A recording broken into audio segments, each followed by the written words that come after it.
চরিত্র প্রয়ার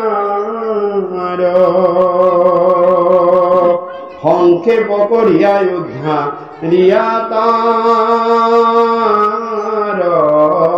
হার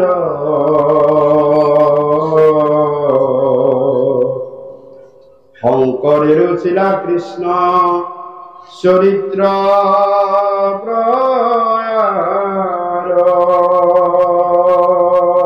কৃষ্ণ যজতে পূর্বজনা গুরু দুখানি হয় শ্রীচরণ স্মরণ করি সেৱন কৰি বন্দন কৰি মোৰ পৰম ঈশ্বৰ পৰম পুৰুষ প্ৰভু ভগৱন্ত ঈশ্বৰ কৃষ্ণৰ বাংময় স্বৰূপ মূৰ্তি কৃষ্ণদেৱৰ মূৰ্তি বৰ্ণনা কৰি আৰু তাৰ পিছত জগতৰ সুমংগল স্বৰূপ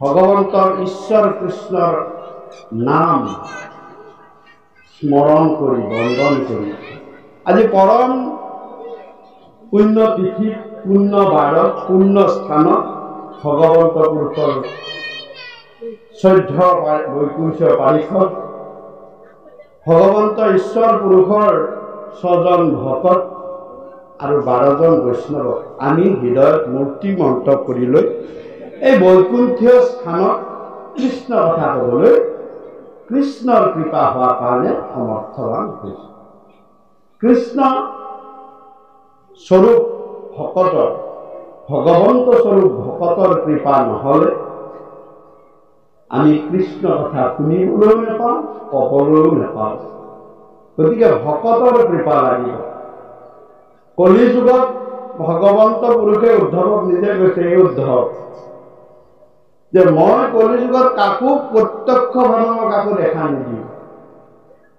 মই কাকো দেখা দৰ্শন দাপৰ যুগতে শেষ হৈ গৈছে মই ৰজা পৰীক্ষিত দাপৰ যুগত আছিল কাৰণে মাতৃৰ গৰ্ভত দেখা দিছিলোঁ কিন্তু সেই একেজন পৰীক্ষিতে 45 বছৰ পাছত যেতিয়া ব্ৰহ্মশাপ পালে তেতিয়া মই কিন্তু ৰজা পৰীক্ষিতক মই দেখা নিদিম কিয় যে এই কাৰণে দেখা নিদিম সেইটো যুগ ধৰ্ম নহয় দাপৰ যুগলৈ দৰ্শন তত্ত্বই কাম কৰিছিল ভকত বৈষ্ণৱে সাধু সন্তই সাধকে কোনোবাই যজ্ঞ কৰি কোনোবাই ধ্যান কৰি কোনোবাই তপ কৰি কোনোবাই কঠোৰ ব্ৰত কৰিছিল আৰু সেই ব্ৰত ধ্যান সাধনা মই সন্তুষ্ট হৈ তেওঁৰ আগত দেখা দিছিল আৰু দেখা দি যি বিচাৰে মই তাকেই দি দিছিল কিন্তু কলি যুগত সেইটো নহব গতিকে মোক ভকতে কেনেকে পাব কলি যুগত যে মোৰ কৃপা হলে প্ৰথম মই ভকতৰ সংগ মিলাই দিম সাধু সংগ মিলাই দিম আৰু সাধু সংগত যেতিয়া তেওঁ লগ পাব তেতিয়া জানিব লাগিব সেইটো দিন ভগৱন্তৰ কৃপা আৰু কলিৰ কৃপা হলে তোমাক দুসংগই লগ পোৱাব ভগৱন্তৰ কৃপা হলে তুমি দিনটোত সাধু সংগ লগ পাইছা আৰু কলিৰ কৃপা হলে তুমি দুসংগ লগ পাইছা কলিয়ে দুসংগৰে তোমাক কলিৰ ৰাজ্যলৈ টানি লৈ গুচি যাব আৰু ভগৱন্তই ভকতৰ সংগৰে সাধুৰ সংগৰে কৃষ্ণৰ ৰাজ্যলৈ তোমাৰ প্ৰতি কৃপা কৰিবলৈ লৈ আহিম। এই কথা আমাৰ নিজৰ কথা নহয়, এয়া ভাগৱত শাস্ত্ৰৰ ভাগৱত বাণী। কি বুলি কৈছে উদ্ধৱৰ আগত? হে ৰাম ভকতৰ সংগ মিলে কৃষ্ণৰ কৃপাত। হে ৰাম ভকতৰ কৃপায়ে মিলে ঈশ্বৰ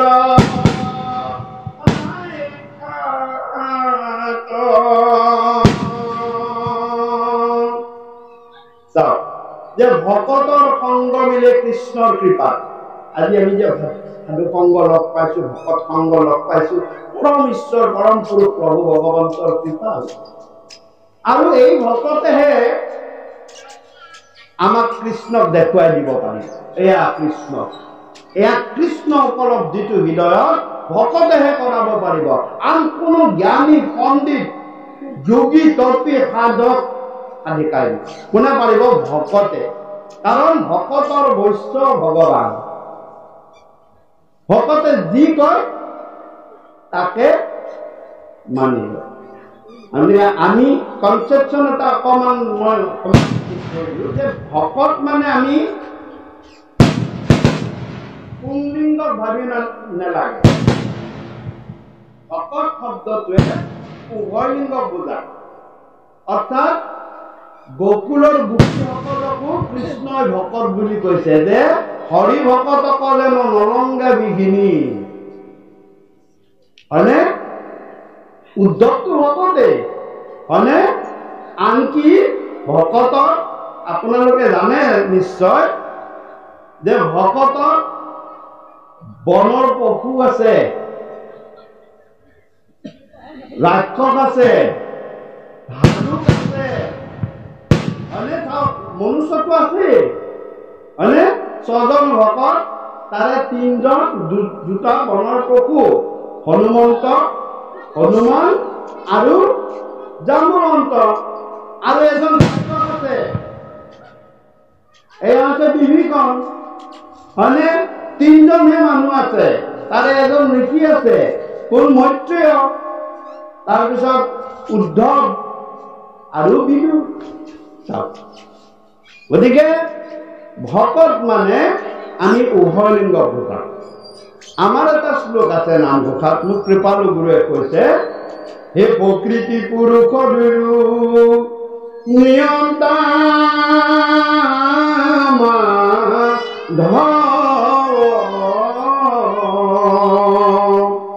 সমস্তৰে আত্মা হৰি পৰম বান্ধৱ।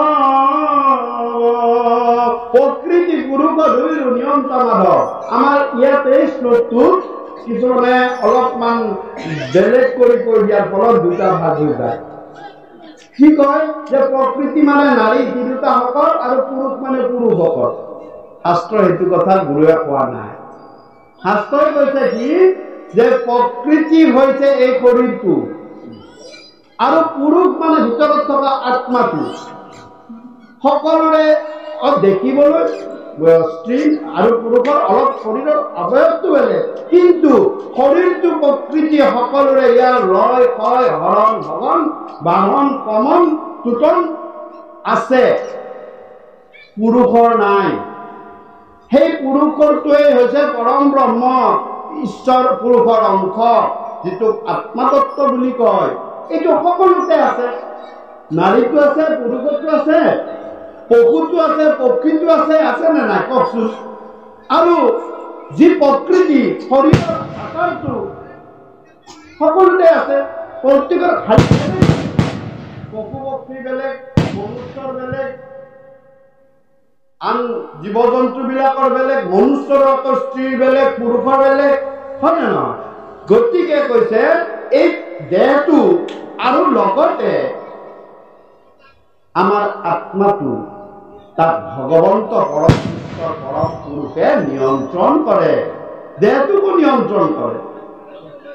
গতিকেলৈ আমি এই এপাহতে কৈছো যে পৰম ঈশ্বৰ পৰম পুৰুষৰ কৃপা হৈছে, ভকতৰ কৃপা হৈছে। আজি এইখিনি পৰম আৰু ভগৱন্ত ঈশ্বৰ পুৰুষে আমাক প্ৰদান কৰিছে। আৰু আমি তাৰপিছতেই জগতৰ ৩ নম্বৰ পৰ্যায়লৈকে আমি কোৱা হ'ল। সেয়া হৈছে গুৰু, প্ৰথম গুৰু বন্দনা, অৰ্থাৎ পৰম ঈশ্বৰ পৰম পুৰুষ প্ৰভু ভগৱন্তৰ বৈকুণ্ঠৰ নিচিনা স্থানত উপবিষ্ট হ'বলৈ 4টা পৰ্যায় আছে। আমাৰ মহাপুৰুষীয়াসকলে সুন্দৰভাৱে জানে। সেয়া হৈছে গুৰু, দেৱ, নাম আৰু ভকত। গতিকে গুৰুৰ প্ৰথমতে গুৰু বন্দনা হ'ল। গুৰুক আমি বন্দনা কৰিব লাগিব কৃষ্ণৰ ওচৰলৈ যাবলৈ।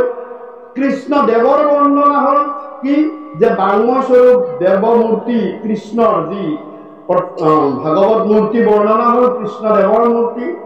আৰু তৃতীয়ত জগতৰ সুমংগল স্বৰূপ নাম, ইয়াত মানে ভগৱন্তৰ স্মৰণ কৰি লোৱা হ'ল। আৰু তাৰপিছতে আমি গুৰুদেৱ নাম ভকত। এতিয়া ভকত পৰ্যায়লৈ আমি যাম। ভকতে কি পৰ্যায়, ভকত কথাটো কি, যে ভকতেনো ভাগৱত কিয় শুনে? ভাগৱত শুনিবলৈ ভকতৰ ইমান আগ্ৰহ কিয়, ইমান হেঁপাহ কিয়?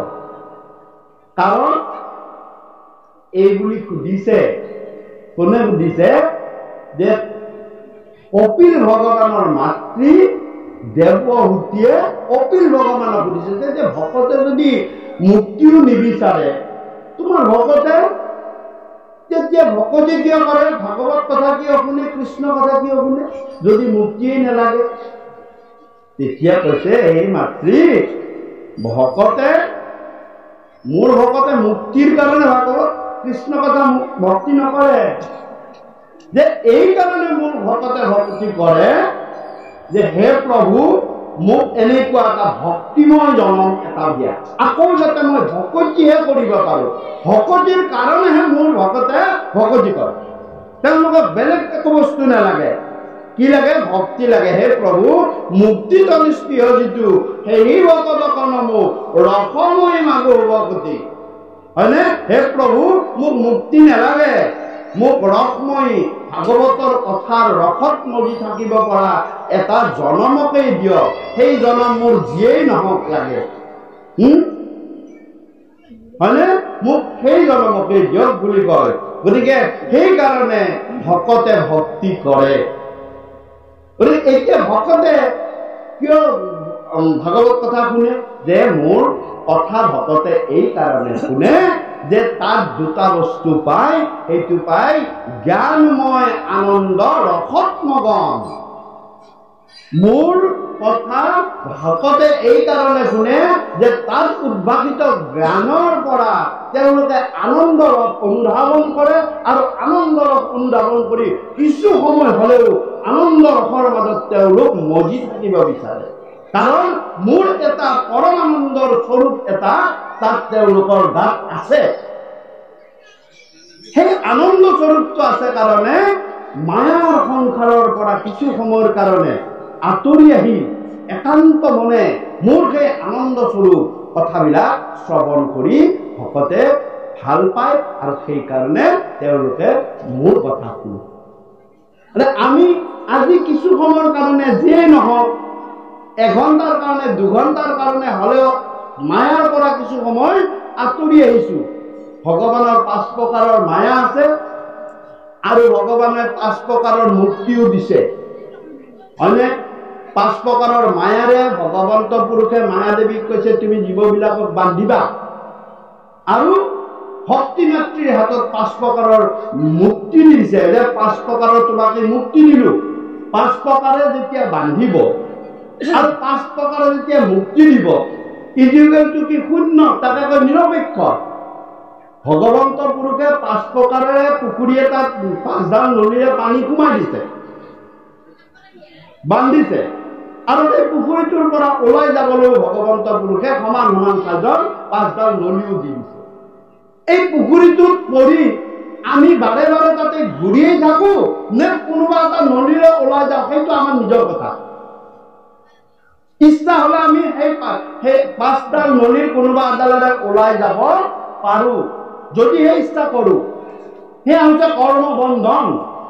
আমি যদি কৰ্মবন্ধনত ফচি থাকো সেই পুখুৰীটোতে ঘূৰি থাকিব লাগিব।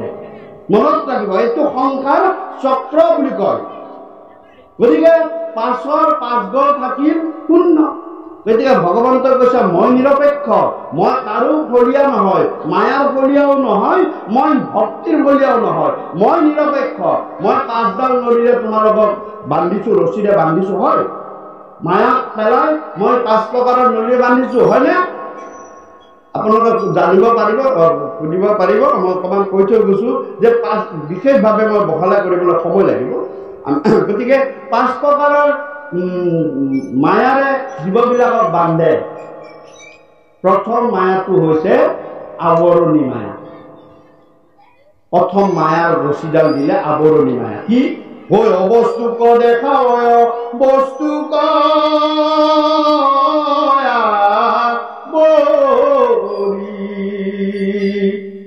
সেইকে মোহৰ মায়া জানানি আমি কওকচোন, মই বুলিলে আমাৰ ইয়াতে এৰি থৈ যাবলগীয়া বস্তুটো হে জানো, মই বুলিলে আচল তত্ত্বটোক নেজানো। আমাৰ ইয়াত বেছি বাগৰে। মই বুলিলে আমি তাক কওঁ যে মোৰ শৰীৰটোহে দেখাই দিওঁ, কিন্তু এইটো মই নহয়। তুমি যদি হয় তুমি লগত লৈ যাব পাৰিব লাগিব। আমি লগত লৈ যাব পাৰোঁনে? বেলেগ কথা বাদেই দিয়ক, আমি নোৱাৰো। যিটো আচল মই, তেওঁ কিন্তু আমাৰ ইয়াৰ পৰা চব একে থাকিব। 2টা চকু, এটা নাক, এটা এতে মুখখন, এতে চব একে থাকিব, কিন্তু আচল মইটো গুচি যায়। সেইদিনাহে গম পায় সেইটো মই, আচলতে এইটো মই নহয়।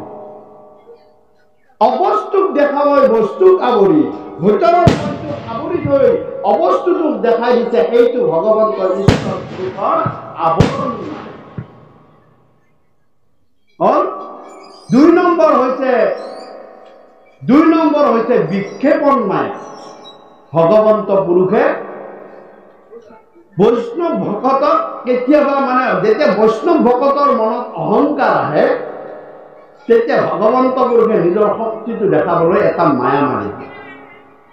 এই মায়াক কৰিলে বৈষ্ণৱসকলো তধামধা খাই যায়। সেনেকে মায়াক মাৰিলে হৰই কৈছিলে, দহি আছো মদনক কাটো শংকা নাই। হে প্ৰভু, মই মদনক দহি আছো, কামদেৱক মই দহি দহন কৰি থৈ দিছো, ভস্ম কৰি থৈ দিছো। তুমি মোক দেখুওৱা, কি মায়া দেখুওৱা। এই হৰ নেলাগে, মোৰ মায়া বৰ বেয়া বস্তু। তুমি সামাজিকভাৱে লাঞ্ছিত হবা, অপমানিত হবা। তুমি মোৰ পৰম প্ৰিয়, পৰম ভকত বৈষ্ণৱ তুমি মোৰ। মই তোমাক সেইটো হবলৈ নিবিচাৰো, সেইটো হব দিব নোৱাৰো। তেতিয়া হৰে কৈছিলে, দিয়া মোক এবাৰ পৰীক্ষা কৰি চোৱাচোন, মই পাৰো নে নোৱাৰো। নোৱাৰাহে হৰ। তথাপিও ভগৱন্ত পুৰুষে একত গৈ হৰক আকুতি মিনতি কৰিবলৈ সেই অমৃত বিলোৱা সুন্দৰ মোহিনী ৰূপটো তেওঁৰ আগত প্ৰকট কৰি দিলে। প্ৰকট কৰি দিওঁতে লাহে লাহে লাহে লাহে হৰই সমস্তখিনিকে পাহৰি গুচি গ'ল। আৰু ভগৱন্তক খেদি তেওঁ একেবাৰে বৈকুণ্ঠলৈ ভগৱন্তই লৈ গ'ল। তাত তেওঁ জ্ঞানটো আহিলে। এইটো ভগৱানে বৈষ্ণৱক দেখালে, দেখাই দিলে এবাৰ ব্ৰহ্মাক মোহন কৰি পেলালে। আপোনালোকে জানে কাহিনী, মই বহলাই নকওঁ। ব্ৰহ্মাক মোহন কৰিলে, ব্ৰহ্মাই শিলেৰে গোটেই গৰু বাছুৰি ঢাকি থৈ দিছিলে, দি ব্ৰহ্মলোকলৈ গুচি গৈছিলে। ঘূৰি আহি দেখিছে ঢাকি থোৱাখিনিতো আছেই, বাহিৰতো ঘূৰি আছে, একেখিনিয়ে আছে। আৰে মোৰ কি ভুল হ'ল? মই ঢাকি থোৱাৰ ভিতৰত যে দেখে গোটেইখিনি শুই আছে। আৰে এইটো কি কথা? শেষত গৈ দেখিছে সকলোৱে কৃষ্ণ। চাওক, এইবিলাক বিক্ষেপণ মায়া। নাৰদক মাৰি দিলে, বিয়া পতা নাই প্ৰভু, মই এজনী, মোক 3টা লাগে। আপুনি বোলে 16,108টা আনিছে, মোক এগৰাকী হলেও দিয়া। বিয়া পাতিব বিচাৰিলে নাৰদ নেপায় বিয়া পাতিবলৈ। মই পাতিহে মই গম পাইছো, মই কাৰণে কণ্ট্ৰল কৰি আছো, তুমি নোৱাৰিবা। হে প্ৰভু, নহয় দিয়ক, আপুনি আপোনাৰ ফালৰ পৰা এজনী হলেও দিয়ক। আৰু মোক বেছি নাই বিচৰা তেতিয়া ভগৱন্ত পুৰুষে কৈছিলে বাৰু নাৰদ তুমি যদি ইচ্ছা কৰিছা মই তোমাক কিন্তু মানা কৰিছো সংসাৰ মায়ালৈ আহিব নালাগে তেতিয়া নাৰদে কি কৰিছিলে বোলে জয় নাৰদ মই যিটো গৃহতে নাই সেইজনে তুমি লৈ যাবা নাৰদে এফালৰ পৰা চাই আহি থাকিলে দ্বাৰকা 16,001টা চেক কৰি আহিছে ইয়াত দেখিছে কৃষ্ণ শুই আছে ইয়াত দেখিছে ভাষা খেলি আছে ইয়াত দেখিছে গা ধুই আছে ইয়াত দেখিছে ভোজন কৰি আছে কৰবাত দেখিছে সৰু সৰু নাতিকৰ লগত খেলি আছে কৰবাত দেখিছে বিয়া পাতিছে বিয়ালৈ মানে কন্যা আনিছে কৰবাত কন্যা ধান দিছে নাৰদে কৈছে হাৰে সকলোতে দেখোন কৃষ্ণ কত কৃষ্ণ নোহোৱা নহয় নাৰদে আৰু এই প্ৰভুৰ ওচৰলৈ গলে লাভে পাম এই বুলি তেওঁ কি কৰিলে মনে মনে গুচি যাবলৈ ওলাই আহিছিলে তেতিয়া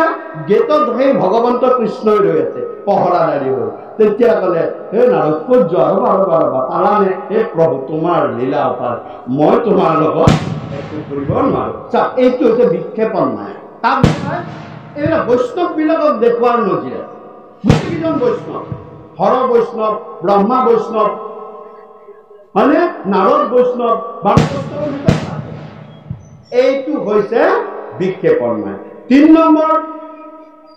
3 নম্বৰ মায়াটো হৈছে যুগ মায়া মায়াটো যুগ হৈ থাকে য'ত মায়াটো যুগ হৈ থাকে ক'ত মায়াটো যুগ হৈ থাকে ধনং দেহি বস্ত্ৰং দেহি শক্তিং দেহি এইবিলাক মায়া সংযোগ দেহি মানে কি ধন দিয়া মানে কি মোক মায়াত আৰু পেলাই দিয়া শক্তিং দেহি মানে কি মোক আৰু মায়াত পেলাই দিয়া মোক বস্ত্ৰং দেহি বিদ্যাং দেহি মানে কি মোক মায়াত পেলাই দিয়া হয় নহয় কিন্তু ভাগৱতে কৈছে কি তোমাৰ চৰণৰ সেৱাৰ বাহিৰে মই একো নামানো মুক্তিও মোক নালাগে মোক না দেহি মুক্তি দেহি ভকতি ভাগৱতে শেষত তাকেই কৈছে মোক ভক্তি দিয়া বাকী ভক্তি দিওঁতে তুমি যি দিয়া সেইটো তোমাৰ কথা মই একো নাজানো ভক্তিৰ লগত অহা মুক্তিটো চকলেটত অহা বাকলিটোৰ নিচিনা ফ্ৰী আমি চকলেটহে কিনিব যাওঁ লগত এটা বাকলি দিয়ে হয়নে এইটো কৈছে যে এইটো হৈছে প্ৰাসংগিক মাত্ৰ কি বুলি কৈছে হে ৰাম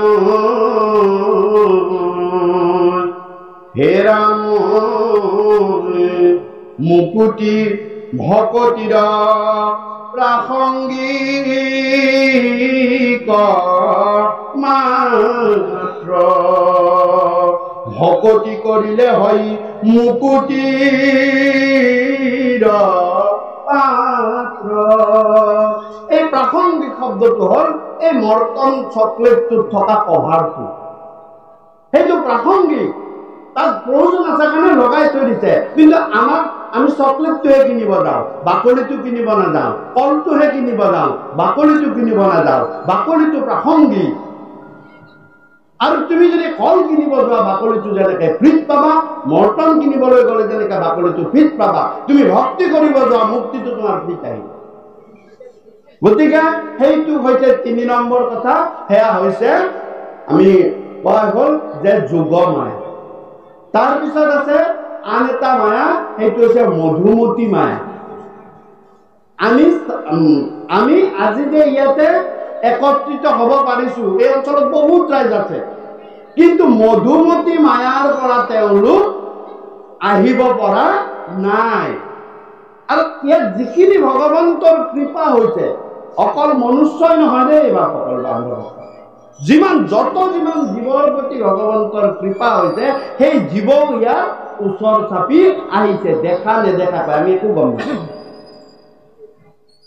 হয়নে গতিকে ইয়াত এইটো হৈছে মধুমতী মায়া মধুমতী মায়াৰ কথা ক'ত আছে নামঘোষাত মোৰ কৃপালৰ মাধৱ মহাপুৰুষে উল্লেখ কৰিছে হে মধুমতী মায়া উন্মত্ত কৰায়া ঘূৰে যত জীৱগণ ভক্তৰ মায়াক কিৰণ নিমিত্তে বোলয় মধু মধুমতী মায়াই আমাৰ সকলো জীৱক উন্মত্ত কৰাই ফুৰিছে কিন্তু কলে নহয় ভক্তৰ মায়াৰ পীড়ন নিমিত্তে কেইজনমান ভকতক এই মায়াৰ পৰা ভগৱন্ত ঈশ্বৰ পুৰুষে কৃপা কৰি কি কৰিছে যে খুলি দিছে যে যোৱা মোৰ কথা শুনিবলৈ যাবা মোৰ কথা জানিবলৈ যাবা সাধু সংগলৈ যাবা ভকত সংগলৈ যাবা যোৱা তোমাক মই খুলি দিছো আৰু কিন্তু অলপ পিছত টান মাৰি লৈ আহিম দেই তোমাৰ সংসাৰ এখন আছে দায়িত্ব আছে তুমি জীৱক সেৱা কৰিব লাগিব পালন কৰিব লাগিব অলপ সময়হে তোমাক মই দিছো সেইখিনি সময় কিন্তু একচিত্তে মানে মোৰ কথা শ্ৰৱণ কৰা তেতিয়া তোমাক মই সকলো বিপদ সকলো দুখ সকলো দুৰ্গতিত মই তোমাক ৰক্ষা কৰিম আৰু তোমাৰ সকলো ফালে মই চিন্তা কৰিম তুমি মোৰ কথা চিন্তা কৰা মই যেতিয়া দায়িত্ব লম হৰিদাৰ বৈষ্ণৱ হইল তাৰ কিবা ৰইল হৰিৰ কৃপাৰ পাত্ৰ কিজন হইল ভকতিৰে হৰিক বৈষ্ণৱ কৰিবলৈ আপোনালোকে চিন্তা কৰক বান্ধিবলৈ চিন্তা কৰক ভীষ্মৰ নিচিনা তেতিয়া ভগৱন্তই আপোনাৰ কাম কৰিব আপুনি ভগৱানৰ কাম কৰিব গতিকে এয়া হৈছে ভগৱন্ত পুৰুষৰ মধুমতী মায়া আৰু একেবাৰে শেষত 5 নম্বৰ মায়াটো হৈছে বৈষ্ণৱী মায়া বৈষ্ণৱী মায়া কাক মাৰিছে কোনে পায় যে আমি বৈষ্ণৱী মায়াটো আছে কাৰণে আমি আমাৰ সৰুটো ল'ৰা সৰুটো আমাৰ ছোৱালী এইটো আমাৰ স্বামী গুৰু এয়া আমাৰ পত্নী এয়া আমাৰ দেউতা এয়া আমাৰ মা এইবিলাক বৈষ্ণৱী মায়াৰে ভগৱন্ত পুৰুষে মাৰিছে মাতৃপুত্ৰৰ যিটো স্নেহ এয়া বৈষ্ণৱী মায়াৰ প্ৰভাৱ ভগৱন্ত বুলি ভাবিব নোৱাৰে কি বুলি ভাবে বৈষ্ণৱ পুত্ৰ হৈ শাসন কৰিব মাৰিব পিটিব আৰু এনেকে যশোদা মাতৃয়ে এবাৰ ভগৱন্ত কৃষ্ণ কৈছে তই মাটি খাইছ মুখ মাৰ বুলি কয় আৰু মুখখন ভগৱন্ত পুৰুষে নাই কোৱা বায়ু বেন্ত মাটি নখাইলি মুখ মাৰচোন বায়ু বেন্ত মানে মুখখন আ কৰি মেলি দেচোন যদি মাটি খোৱা নাই ধুনীয়া শিশু দিউপিব নমালি চোৱা মুখ বুলি মাক মাতি বায়ুন্ত বেন্ত প্ৰকাশিয়া আতি মুখখন মেলি দিলে যেতিয়া মুখখন মেলি দিলে সমস্ত জীৱজ্যোতি ষ্টেজৰ সত্য ৰজতম ইন্দ্ৰিয় বল সকলো গ্ৰাম্য সকলো যশোদা দেখে তো এতিয়া আপোনাক নিজকো দেখিলে কৃষ্ণই মুখ মেলি আছে যশোদাই চাই আছে তাকো দেখিছে এই টিভিত দেখা নিচিনা দেখোতে তেওঁৰ মানে কি হল ভগৱন্তৰ যে তোমাৰতো মহিমা পাৰ পুৰাণ পুৰুষৰ কৰি একদম পুৰাণ পুৰুষ ব্ৰহ্মায় নাজানে যাৰ মহিমা চাৰি বেদে যাকৰ নাপায় সীমা হেন মাধৱক তন্ত্ৰ পাইলো যশোদা নন্দে কিনো তপ পাইলো যে মই যশোদা মোৰ পুত্ৰ স্বামী ব্ৰজৰ সবে অধিকাৰী আছি হেন অহম্মম সদায় কৰো যাহাৰ মায়াত উপজি মৰো হেন ভগৱন্ত হৈক গতি সন্দিউক আবে মোৰ এইবোলে ক্ষমা কৰিবলৈ তেতিয়া কৃষ্ণই ভাবিলে এই খেলখন উঠি গ'ল মাৰ পৰাটো এই সেৱা ভক্তি লৈ আহিলেতো মোৰ কাম নহ'ব মই সেৱা ভক্তি ল'বলৈ অহা নাই মোৰ ভকততে বহুত মই মাৰ পৰা মাৰ খাবহে আহিছোঁ কাঞ্চেপা খাবহে আহিছোঁ মই মাক উৎপাত কৰি আমনি দিবলৈহে আহিছোঁ মই মাৰ পৰা এই সেৱা ভক্তি কৰি মই ল'ব বিচৰা নাই মোৰ বহুত আছে গতিকে তেতিয়া ভগৱন্ত পুৰুষে তাৰ আগতে কি কৰিছিল এইটো কৰিবৰ কাৰণে যে বৈষ্ণৱী মায়াটো লৈ লৈছিল বৈষ্ণৱী মায়াটো যেতিয়া ভগৱন্তই লৈ ল'ব আপুনি আপোনাৰ ল'ৰাটোতে কৃষ্ণ দেখি যাব আপুনি আমাৰ স্বামী দেৱতাতে কৃষ্ণ দেখি যাব শ্ৰীতে কৃষ্ণ দেখি যাব সমস্ত ভূতময় কৃষ্ণময় হৈ যাব সেইটো বৈষ্ণৱী মায়া আৰু কৃষ্ণই যেতিয়া ভাবিলে মই তোমাৰ পৰা এইটো অৱস্থা পাবলৈ মই বিচৰা নাই তেতিয়া কি কৰিলে কৰিলা বৈষ্ণৱী মায়া বিস্তাৰ গুচিল বিষ্ণু জ্ঞান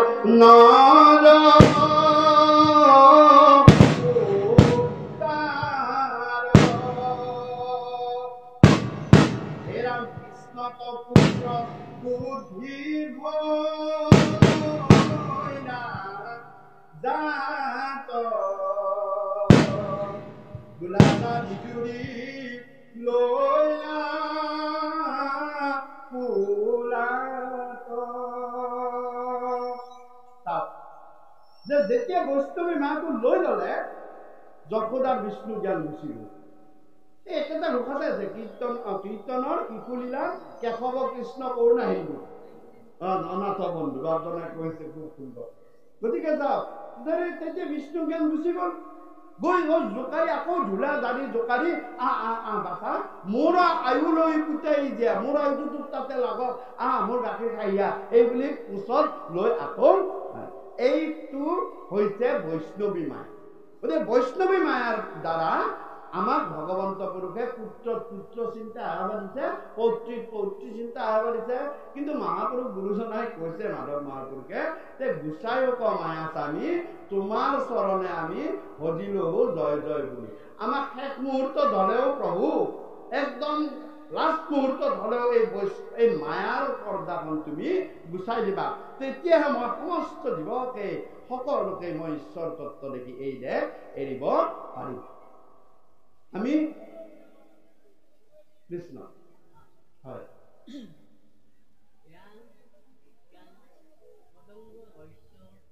হয়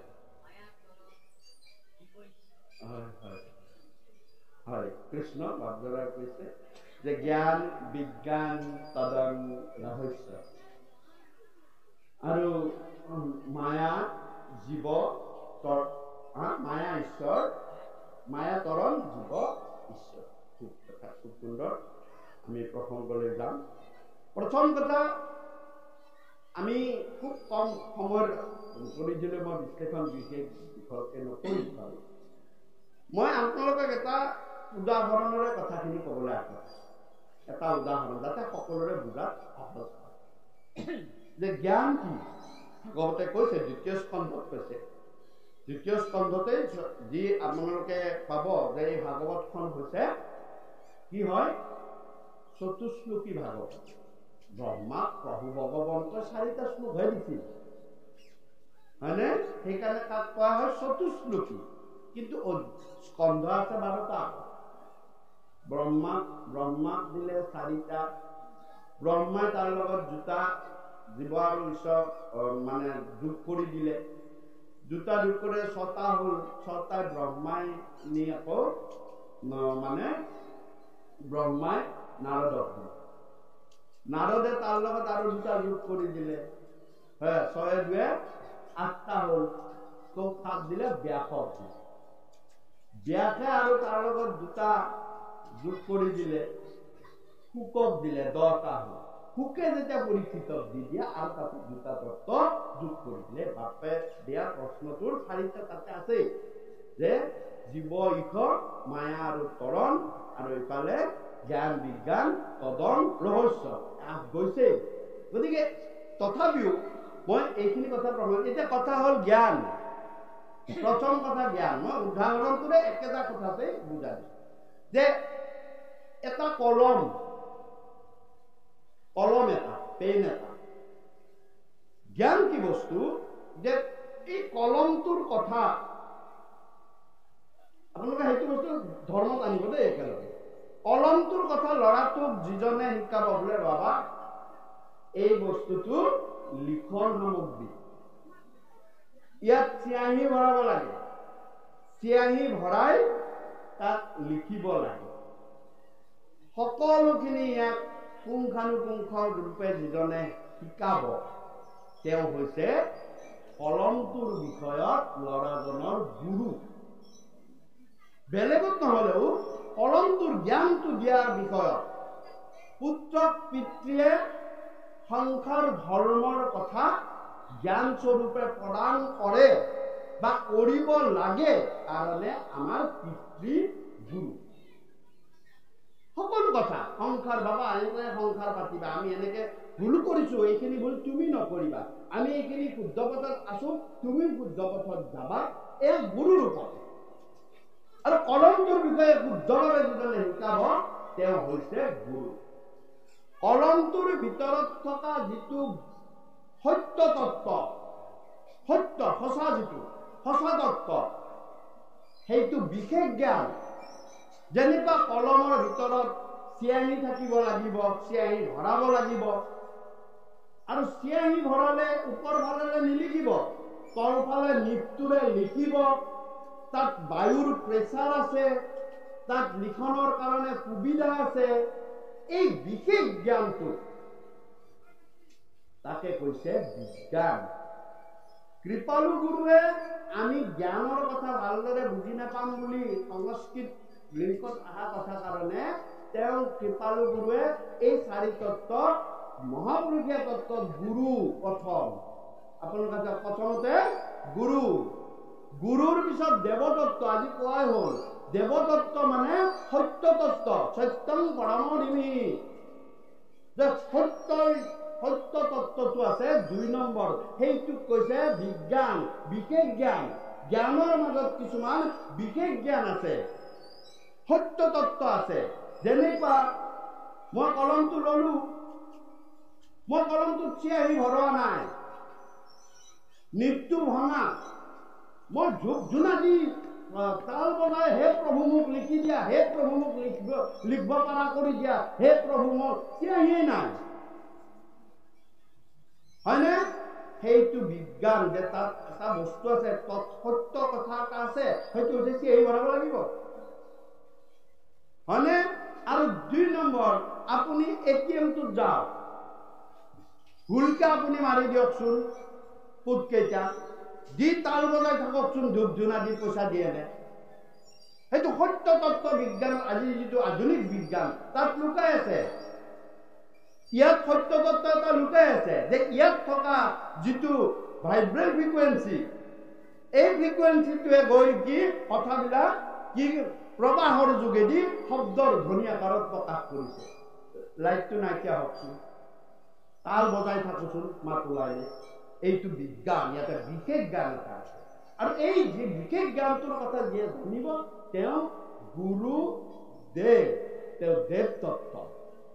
সেইকাৰণে আমাৰ কৃপালু গুৰুজনক শংকৰদেৱ, তাৰমানে দেৱ তত্ত্বটো অৰ্থাৎ বিশেষ সত্য তত্ত্বটো তেওঁ জানিছিল আৰু তাকেই প্ৰচাৰ কৰিছিল। সঁচা কথাটো, ভাল বেয়া তাতে কোনো কথা নাই, সঁচা কথাটো।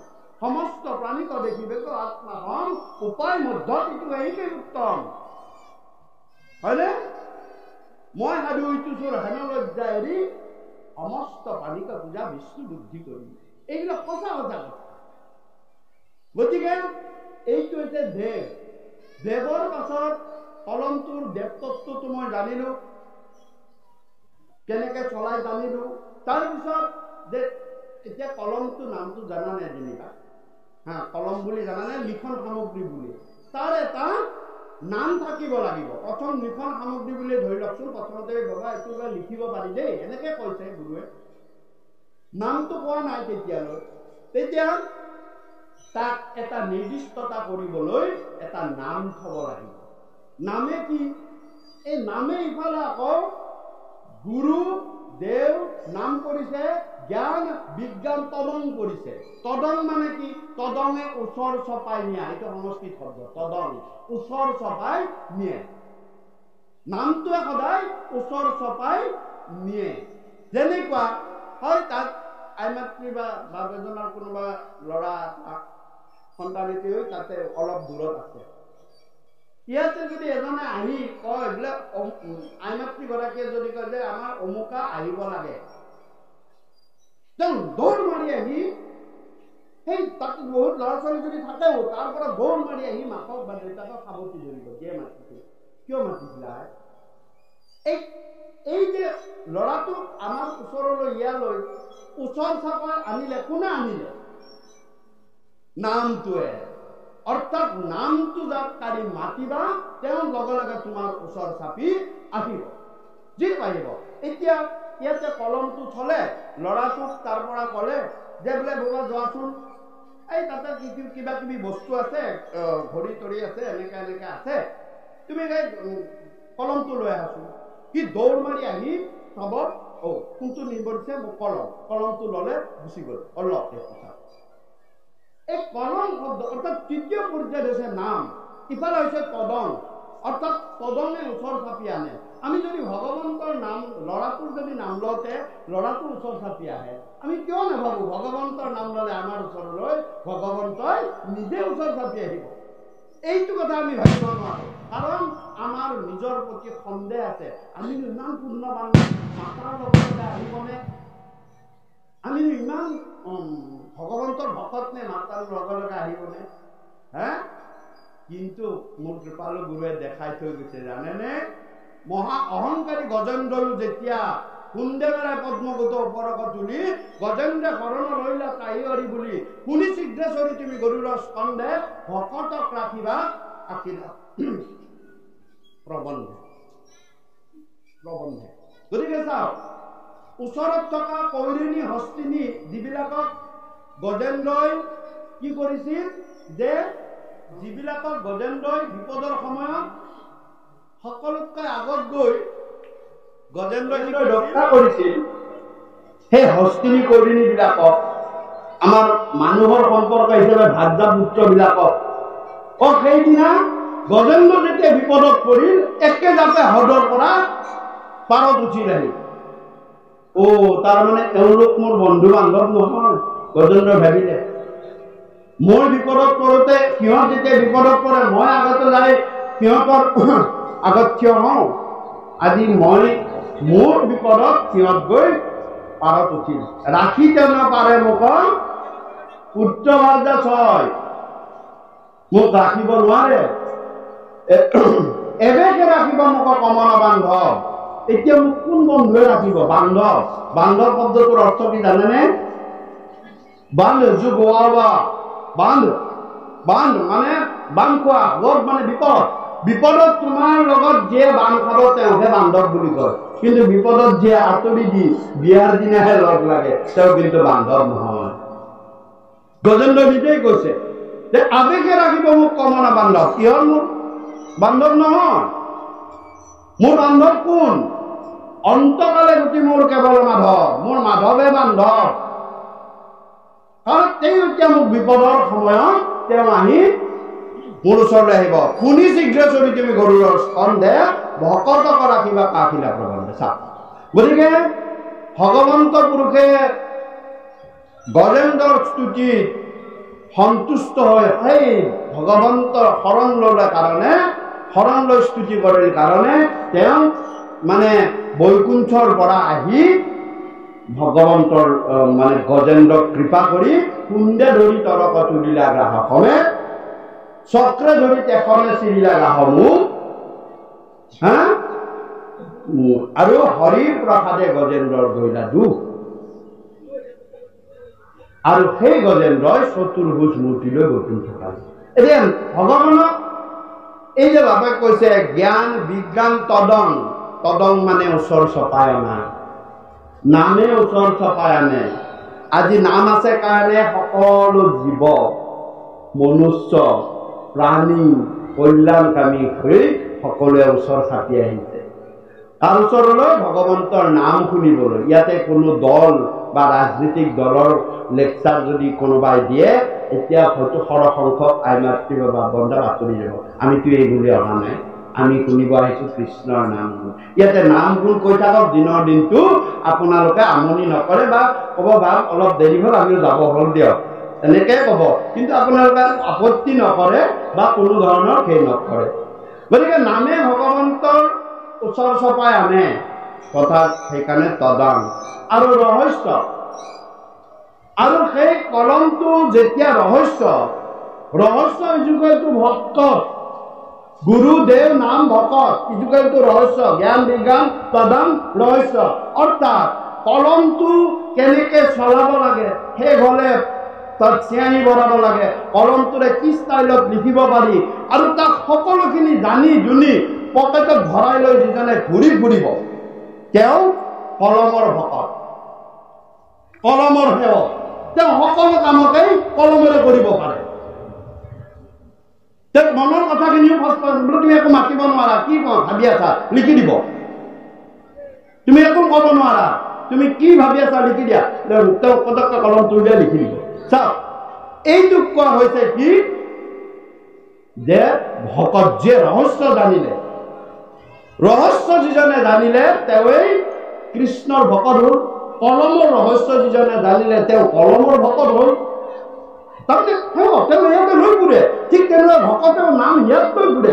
আমি কলমটো জেপত লৈ ফুৰো, কিন্তু ভকতে নাম ইয়াত লৈ ফুৰে আৰু ইয়াত লৈ ফুৰি তেওঁ মুখেৰে বাস কৰি দিয়ে। কি কয় হয়নে?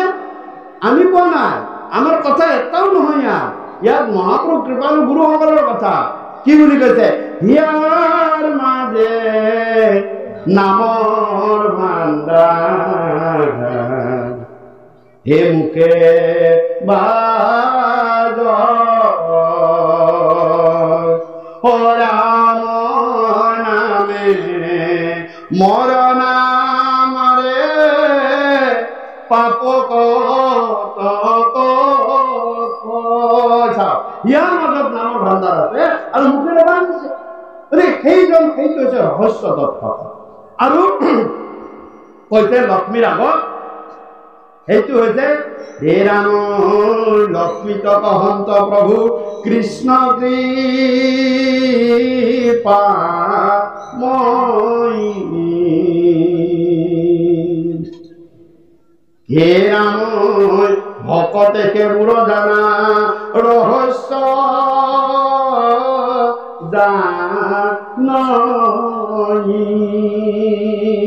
লক্ষ্মীক কৈছে, হে লক্ষ্মী তুমি মোৰ ভকত নোহোৱা, গতিকে তুমি মোৰ ৰহস্যৰ কথা গম নাপাবা।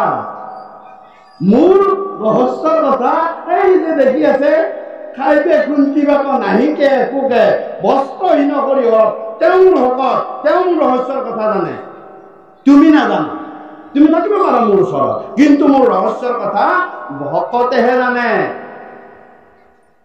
গতিকে যিয়ে ৰহস্য জানে তেওঁহে ভকত বুলি কৈছে। কোনে? হে ৰহস্যক জানে যিটো লোক সততে কীৰ্তন কৰে মোক এই দৰিদ্ৰী হবত কৰি কষ্ট বিপৰীত।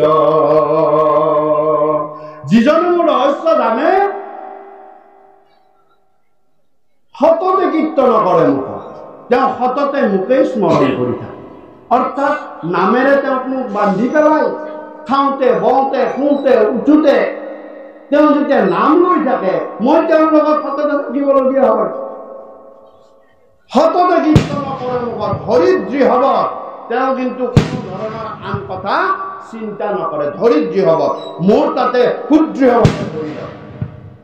কৰি কষ্ট বিপৰীত, বহুত কষ্টও হয় তেওঁ, মই জানো।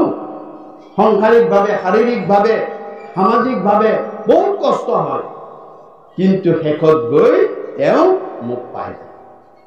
গতিকে চাওক, এয়া হৈছে জ্ঞান বিজ্ঞান তদন ৰহস্য। জীৱ আমি হৈছো জন্ম যিদিনাৰ পৰাই আমি লাভ কৰিলো, আমি গৈ থাকিলো কোনফালে? মৃত্যুৰ ফালে। এই চিৰন্তন সত্যটো যিটো শৰীৰত বা যিটো দেহত প্ৰতিফলিত হয়, ইয়াকেই কৈছে জীৱ।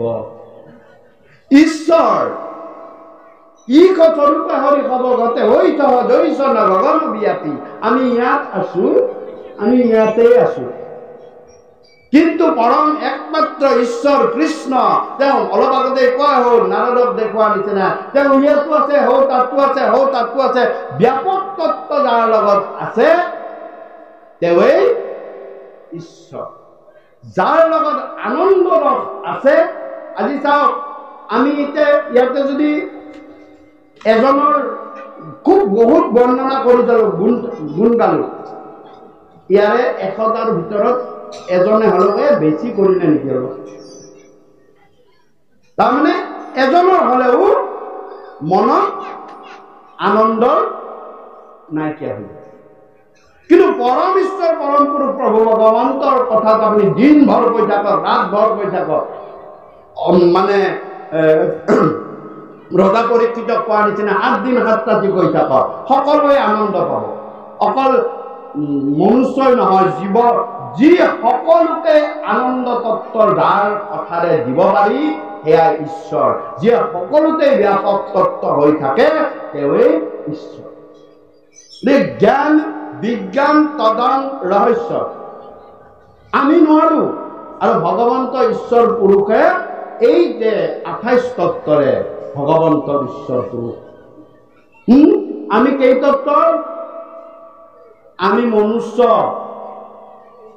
মনুষ্যবিলাক কিমান তত্ত্বৰ জানে? সেয়া হৈছে 24 তত্ত্বৰ।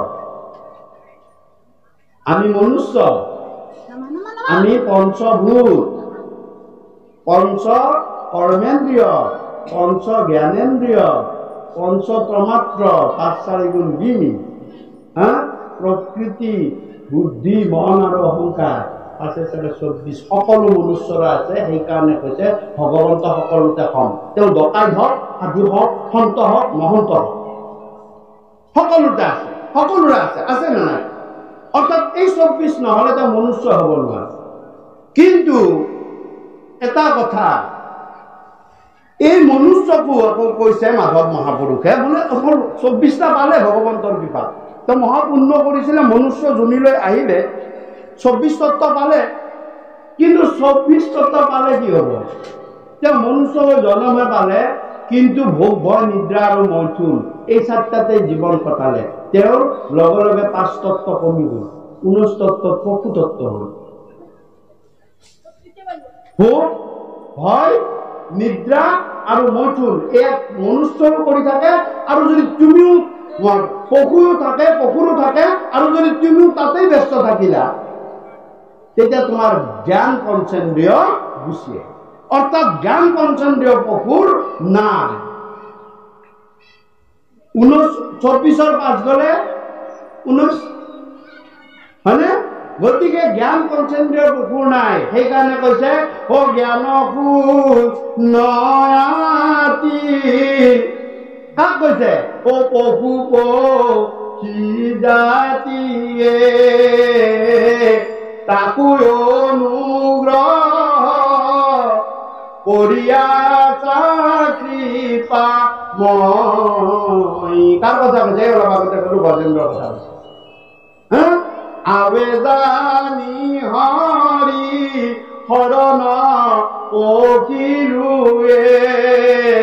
প্ৰভু গজেন্দ্ৰৰ নিচিনা ময়ো শৰণ পখিলো। অ আমাক তোমাৰ তেজিতে উচিত নাই। হে প্ৰভু, ময়ো সেই ভোগ ভয় নিদ্ৰা আৰু মৈথুনত ময়ো ব্যস্ত আছো, অসুৰ জীৱন কটাইছো প্ৰভু। কিন্তু হে প্ৰভু, তুমি কি কৰা? আমাক জ্ঞান তত্ত্ব দিয়া। আৰু জ্ঞানৰ লগত কেনেকে আহিব জ্ঞান তত্ত্ব? এইয়া এই 24 সকলো হয়। মই ক'লোৱে এইটো কি হ'ল যে তললৈ আহিল, এইটো মানে তললৈ আহিল, অৰ্থাৎ ঊৰ্ধ্বগতি নহ'ল, অধোগতি হ'ল। তাকে কয় অধোগতি। আমাৰ যে এটা গালি আছে কৃষ্ণ আমাৰ মানে এখনৰ পৰা আমি অলপ খেয়াল যে আমাৰ এটা শব্দ আছে অধোগতি গলি, কথাটো আছে হলেও কিন্তু অধোগামী। গতিকে এই অধোগতি তাৰ মানে কি? তোমাৰ মনুষ্য হিচাপে আছিলে, কিন্তু তুমি দেখোন ভোগ ভয় নিদ্ৰা আৰু মৈথুন এইকেইটাতে ব্যস্ত থাকিলে। ভোগ পশুৰো লাগে, মনুষ্যৰো লাগে, আমাৰো লাগে। ভয়, মৰিবলৈ ভয়, শত্ৰুলৈ ভয়, ৰজালৈ ভয়, পশুৰো আছে, আমাৰো আছে। নিদ্ৰা পশুও শুৱে আৰু আমিও শুওঁ। তুমি যদি দিনটোৰ পৰা দিনটো কেনেকেনো ৰাতিৰ সাজ ভালকে খাব পাৰি, ৰাতিৰ সাজত চিন্তা কৰিলে পুৱাৰ সাজ কেনেকে ভালকে খাব পাৰি, ইয়াতে ব্যস্ত থাকিলা। কেনেকেনো মই মৃত্যুৰ পৰা বাচিব পাৰো, কি কি টেবলেট খালে, কেনেকে কি কৰিলে, এইবিলাকৰ কথাকে চিন্তা কৰি থাকিলা। আৰু নিদ্ৰা অকল কেনেকে ভালকে আৰামদায়ককে শুব পাৰো, আৰামকে থাকিব পাৰোঁ তাৰে কথা চিন্তা কৰি থাকিলা। আৰু মইচোন মানে সংসাৰ পাতি থকা ল'ৰা ছোৱালীলৈ সংসাৰ পাতি থকাতেই তুমি ব্যস্ত থাকিলা, তেতিয়া তোমাৰ আৰু পশুৰ জীৱনৰ মাজত কি পাৰ্থক্য হ'ল? তোমাক কিন্তু তাত 5টা বস্তু বিচাৰিছিলে, সেয়া হৈছে জ্ঞান পঞ্চেন্দ্ৰিয়। তুমি সেই জ্ঞানৰ পৰা তুমি গুৰুৰ সহায়ত সেই জ্ঞানেৰে তুমি ঊৰ্ধ্বগামী হ'ব লাগে। ঊৰ্ধ্বগামী হ'লে কি পাবা? 26 পাবা। 26ত কি? গুৰু তত্ত্ব। গুৰুৰ লগত আমি সকলোৱে নৰমনুষ 24 তত্ত্ব আমাৰ সকলোতে ভগৱন্তৰ কৃপাত আমি লাভ কৰিছোঁ। কিন্তু আমাৰ কৃপাল গুৰু দুজনা আতাপুৰুষসকলক বা গুৰুসকলক আমি আমাৰ লগত সমপৰ্যায়ত 24 বুলি কমনে? নকওঁ। তেওঁলোক আমাতকৈ 2 তত্ত্ব বেছি। গুৰুকে ঈশ্বৰ আত্মা বুলি মানি মনে কৰিব ভগতি সদায় কৃষ্ণৰ চৰণে। গুৰুৱে ঈশ্বৰ, গুৰুৱে আত্মা বুলি মানিবা, মানি কৃষ্ণৰ চৰণত ভগতি কৰিবা। তাৰমানে গুৰু আমাতকৈ 2 তত্ত্ব বেছি। অলপ আগতে কৈছো জ্ঞান তত্ত্ব গুৰুহে দিব পাৰে। নাম তত্ত্ব আমাৰ শক্তি নাই, তাৰ আছে, গুৰুৰ আছে। এই 2 তত্ত্ব বেছি। 24 2 তেওঁলোক 26। অৰ্থাৎ 24ৰ পৰা আমি 26লৈ চিন্তা কৰিব লাগে। সেইকাৰণে গুৰুক আমি শৰণ ল'ব লাগে। কিয় শৰণ ল'ব লাগে? ভোজ-ভাত বিলাবলৈ, নে ঠগি চগি পাতিবলৈ, নে পাঠত বহি পাঠ কৰিবলৈ, নে প্ৰসংগ কৰিবলৈ? শৰণ এই কাৰণে ল'ব লাগে, হে গুৰু, মই মনুষ্য, শৰণ মানে আশ্ৰয়, মই মনুষ্য হিচাপে জন্ম ল'লো, কিন্তু তোমাৰ কৃপা অবিহনে মই ঊৰ্ধ্বগতি লৈ যাব নোৱাৰো। তুমি মোক এই 2 তত্ত্ব, জ্ঞান আৰু নাম তত্ত্ব তুমি মোক প্ৰদান কৰা। তোমাৰ চৰণত মই আশ্ৰয় ল'লো। তেতিয়া গুৰুৱে কৃপা হ'লে, ভগৱন্তৰ কৃপা মানি গুৰুৱে তোমাক কি কৰিব? সেই নাম, 4 নাম বুলি কয় আৰু 4 বস্তু বুলি কয়। 4 নাম 4 বস্তু প্ৰদান কৰে। প্ৰদান কৰিলে তুমি কি হলা? গুৰুমুখী হলা। অৰ্থাৎ তুমি ঊৰ্ধ্বগামী হলা। গুৰু হ'ব নোৱাৰা, কিন্তু ঊৰ্ধ্বমুখী হলা, তুমি ওপৰলৈ গুচি গলা। হয়নে? তুমি ওপৰলৈ গুচি গলা। আৰু যদি তাকে নকৰি এই 4টাতেই ব্যস্ত থাকা, তুমি পশুজনীলৈ আহিলা, নামত দিলে। হয়নে? কোনে কৰা নাছিল? গজেন্দ্ৰই কৰা নাছিল, পশুজনী পাই আছিল। পশুজনী পাইছিল কিয়? গজেন্দ্ৰই এই কাৰণে কৰা নাছিল, গজেন্দ্ৰ আগৰ জন্মত ইন্দ্ৰদুম্ন ৰাজা। ইন্দ্ৰদুম্ন ৰাজা থাকোঁতে তেওঁ বহুত দান দক্ষিণা কৰি ফুৰিছে, কিন্তু ইতিমধ্যে তেওঁ ডাঙৰ ডাঙৰ মন্দিৰো সজাইছে। কলিযুগ পাই গ'ল। পাই যোৱা ভগৱন্ত পুৰুষে ভাবিলে এতিয়াতো গজেন্দ্ৰটো ডাঙৰ ভুল কৰি আছে, দান দক্ষিণাতে মস্ত আছে, কিন্তু দান দক্ষিণাটো ফল দিব নোৱাৰিব। দান দক্ষিণাটো এইটো যুগত নচলিব। গতিকে কৰ্ম আৰু জ্ঞানেতো এতিয়া কাম নিদিব। গতিকে মই অগস্ত্যী মুনিক সাক্ষাৎ দিম। এইবুলি অগস্ত্যী মুনিক সাক্ষাৎ দিম। সাক্ষাৎ দি ক'লেহে অগস্ত্যী। গলাগিৰি পৰ্বতত অগস্ত্যীক সাক্ষাৎ দিলে ভগৱন্ত বিষ্ণু। ভগৱন্ত বিষ্ণুৱে কৃষ্ণ, মই এপাহতে এতিয়া মই এটা কথা বন্ধুসকল মোক কম বাৰু, প্ৰসংগতে এটা মই কথা কওঁ আপোনালোকক, আপোনালোকে বেয়া নাপাব দেই। মই সকলোকে শ্ৰীচৰণ কৰি এটা কথা, মই এই আগনৰ পৰা এতিয়া এই মুহূৰ্তৰ মোৰ চকুত পৰিছে। আমি বিশেষকে আমি যিহেতু অসমীয়া মানুহ, এই বস্ত্ৰভাগী আমাৰ দ্বাৰা আমাৰ মৰমৰ শিপিনীৰ হেঁপাহৰ বস্তু বুকুৰ আৱতু নহয়। তাৰমানে এইভাগী দেখিছেনে? এইভাগী একেবাৰে বাহিৰৰ দেশত পোৱা কোনো মানে ফুল নাইকিয়া, এনে লাগে আমাক ফুল নথকাই হওক। আমাৰ মানুহে আপোনাৰ আই মাতৃসকলে বোৱা মোক ফুল নথকাই হওক, এভাগী নিশ্চয় দিব, আপোনালোকে বেয়া নাপাব। সেয়া আমাৰ মৰম প্ৰীতি চেনেহ, হয়নে? গতিকে আমি এইভাগী বস্ত্ৰ যদি দিছে মই সাদৰে গ্ৰহণ কৰিছোঁ, কিন্তু এতিয়া মই অলপমান মন কৰিছোঁ, বেয়া নাপাব দেই বাবুসকল, আই মাতৃসকল, মই বোলো এইভাগী বস্ত্ৰ আমি মানে আমাৰ লাগে, মোৰ লাগে, মই প্ৰায়তেই কওঁ। আৰু এইটো আমাৰ শুৱালকুছিৰো এটা শিল্পটোৰ কাৰণেও এটা ভাল। বাহিৰৰ এনেকুৱা বস্তু আপোনালোকে জানিব, এইবিলাক বস্তুত একেবাৰে কোনো ধৰণৰ সেই নাই, পাৱাৰলুম বস্তু আৰু বিদেশত বোৱা বস্তু। আমি এইবিলাকেৰে গা মচিবচোন, গাটো খজুৱাব, স্কিনৰ ডিজিজ হয়। মুখখন মচিবচোন, 2 দিন 3 দিনৰ পিছত আপোনাৰ মুখখনত গুটি গুটি গুটি গুটি দেখা দিব গতিকে মই সকলোৰ কাৰণে কৈছো মই এইটো কোৱা নাই এইটো ব্যৱহাৰ প্ৰায় নকৰাই ভাল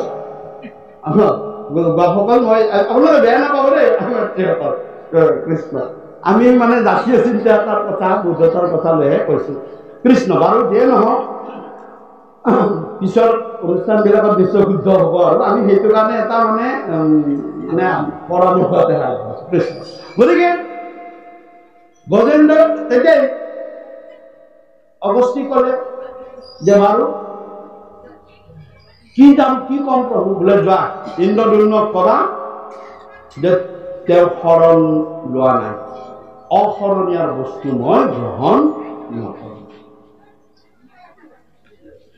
তুমি যাবা আৰু গৈ তেওঁ মই আদেশ দিছো তুমি শৰণ দিয়া আহি গ'ল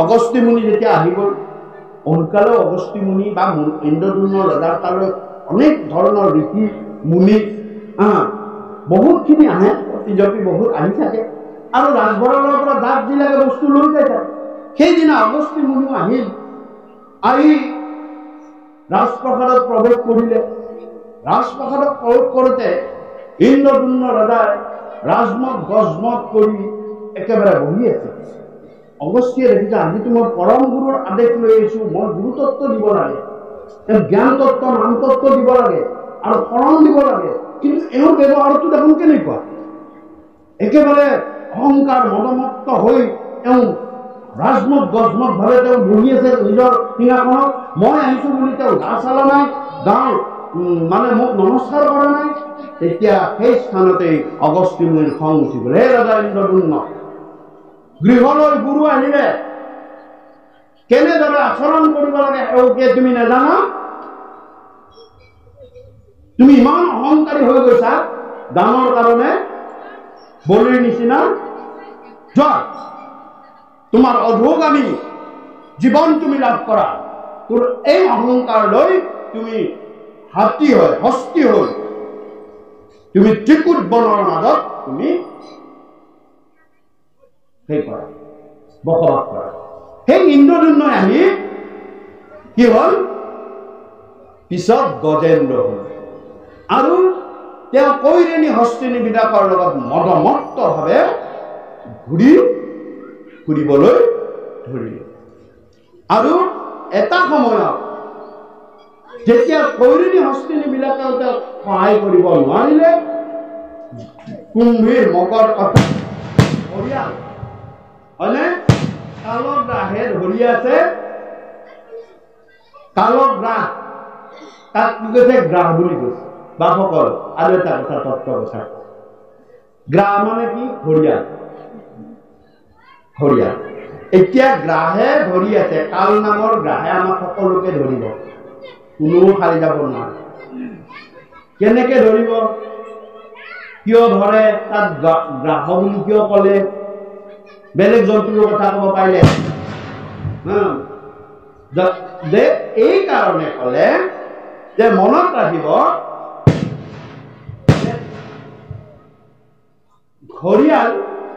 ঘৰিয়ালৰ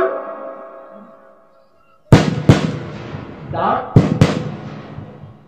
৬৬টা এতিয়া আপোনালোকে চাব গুগল মাৰি চাব ওপৰত ৩৬ তলে ৩২ এতিয়ালৈ পৃথিৱীত যিমান ৰূপ মানে আৱিষ্কাৰ হৈছে বা সন্ধান পোৱা গৈছে সেয়া হৈছে ৬৬ নৰক ভুঞ্জি এটা আছে ৮৪ নৰক এটা ৬৪ ৰোগৰ ৬৬টা ৰোগ বেমাৰ অসুখ বেলেগ বেলেগ জানেনে আপোনালোকে এইটো পতঞ্জলি যোগশাস্ত্ৰটো আছে অসুখ কোনবিলাক যে ছালত অকণি হোৱাটো অসুখ নাইকিয়া কৰে এই তাত থাকিব লাগে সুখ নাইকিয়া কৰাটোকে অসুখ বুলি কয় দাঁত অসুখত মানুহ নমৰে সুখটো নাইকিয়া কৰে ছালত কিবা এটা সেই হৈছে মানে খামুচি চামুচি উঠিছে, এইবিলাক অসুখ সুখ নাইকিয়া কৰে। বেমাৰ খোৱা নীতি নিয়ম যদি আপোনালোকে নামানে, তেতিয়াহ'লে আপোনাক জম বা নিয়মে বেয়াকৈ মাৰিব। নমৰে, পেট চলিব। অখাদ্য বস্তুটো খালো, পেটটো চলিলে, পেটটো গৈ আছে, এইটো হৈছে বেমাৰ। অৰ্থাৎ নীতি নিয়মে তোমাৰ নামানা কাৰণে তোমাৰ শৰীৰটোক কষ্ট দি আছে, শৰীৰটোক কষ্ট দি আছে, নামাৰে। বৰ ঠাণ্ডা বেছিকে লগাই দিলে জ্বৰ উঠিলে, সেইটো উপসৰ্গ বুলিও কৈছে, বেমাৰ উপসৰ্গ। জ্বৰ উঠাটো উপসৰ্গ, তোমাৰ শৰীৰৰ উত্তাপটো বেলেগ, নমৰা, ভাল পাবা 2 দিন 4 দিন পাছত। এইটো কিন্তু ৰুধিৰম উৎপাদিতম ইতিম ৰোগম, ব্লাডত জন্ম হোৱাটো ৰোগ বুলি কয়। ৰুধিৰম উৎপাদিতম ইতিম ৰোগম, ব্লাডত জন্ম হোৱাটো ৰোগ। সেইকাৰণে কৈছে যে কাল নামৰ গাটোৱে সকলোকে সেই ৬৬টা জাতেৰে কামুৰি ধৰিব। গ্ৰাহৰ বাৰুলবন পিয়া তেজ পানী। কাল নামৰ গাটোৱে যেতিয়া গজেন্দ্ৰৰ পৰা তেজ পানী খাবলৈ ধৰিলে, কালৰ শক্তি লাহে লাহে লাহে লাহে লাহে লাহে বাঢ়ি আহিল। আৰু গজেন্দ্ৰ হৈছে স্থলচৰ জীৱ, সি যেতিয়া পানীৰ মাজত আছে তাৰ খাদ্য কমি গ'ল। যেহেতু আমি ঘূৰি ফুৰা জীৱ, যেতিয়া বিচনাত শয্যাশায়ী হ'বলগীয়া হয়, আমাৰ হজম শক্তি লাহে লাহে লাহে লাহে লাহে কমি আহে। কমি অহাৰ ফলত ইফালে কালৰ শক্তি বাঢ়ি যায় আৰু আমাৰ নিজৰ শক্তি গজেন্দ্ৰ আমি লাহে লাহে তললৈ আহো, হয়নে? গতিকে এয়া হৈছে কি? সাপ দিলে, আৰু সাপ দিয়াৰ কাৰণে গজেন্দ্ৰৰ কিন্তু পূৰ্বৰ কথা স্মৰণ কৰি গজেন্দ্ৰই সেইদিনা খুন্দে মেলাই পদ্মগত ওপৰক তুলি গজেন্দ্ৰ শৰণ লৈলা ত্ৰাহি হৰি বুলি। কথা মনত পৰিছিল, অগস্তি আহিছিলে, মোৰতো শৰণ লোৱা হোৱা নাই। আৰু সেইদিনা তেওঁ কি কৰিলে? একো নাই ওচৰত পোৱা পদুম ফুলটোকে লৈ তেওঁ ভগৱন্তৰ চৰণত অৰ্পণ কৰি শৰণ ললে। আৰু শৰণ নোলোৱালৈ ভগৱন্ত পুৰুষে তাত ৰখি আছে। এই শৰণ নললে মই কিবা নকৰিম, মোক বিপদত পৰিলো, মোক প্ৰভু উদ্ধাৰ কৰা, এই বুলি হাতখন দাঙি দিলে মইতো ধৰিবলৈ সুবিধা পাব লাগিব। গজেন্দ্ৰই যদি সেইদিনা শৰণ নলৈ গুমটা মাৰি এনেকে থাকিলেহেঁতেন, সুৰদাৰ ক'ত বিচাৰি পালেহেঁতেন। তেওঁ শৰণ ললে, আমিও ভগৱন্তৰ চৰণত শৰণ ল'ব লাগিব। হে প্ৰভু, মোক এই মায়াৰ দুৰ্ঘোৰ সংসাৰ কালগ্ৰাহৰ পৰা মোক মুক্তি দিয়া প্ৰভু। আৰু গজেন্দ্ৰই শুনি শীঘ্ৰেশ্বৰী তুমি গৰুড়ৰ স্কন্ধে, যেই শৰণ ললে তেওঁৰ ভকত হৈ গ'ল। সেইকাৰণে গুৰুৱে পিছৰ শাৰীটোতে লিখিছে, কলম কৰাই নাই। কি বুলি লিখিলে? শুনি শীঘ্ৰেশ্বৰী তুমি গৰুড়ৰ স্কন্ধে, ভকতক ৰাখিবাক আখিলা প্ৰবন্ধে। গৰুড়ৰ নামি হৰি পৰম বিক্ৰমে, কুন্দে ধৰি তৰক তুলিলে গাহমে। যি হাতেৰে তেওঁ শৰণ লৈছিল, সেই শৰণ তত্ত্বৰে তেওঁক ওপৰলৈ তুলি লৈ গুচি আহিল। চাওক, সেয়া শৰণৰ মাহাত্ম্য। স্বয়ং ইন্দ্ৰদুম্ন ইমান দান কৰিও একো কৰিব নাপালে, কিন্তু শৰণ লোৱা মাত্ৰকে ভগৱন্ত পুৰুষ আহি গ'ল।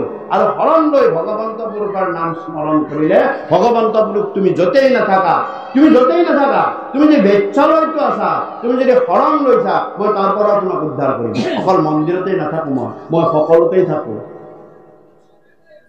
মই ৰজামিলক তাৰ পৰাতো তুলি আনিছো।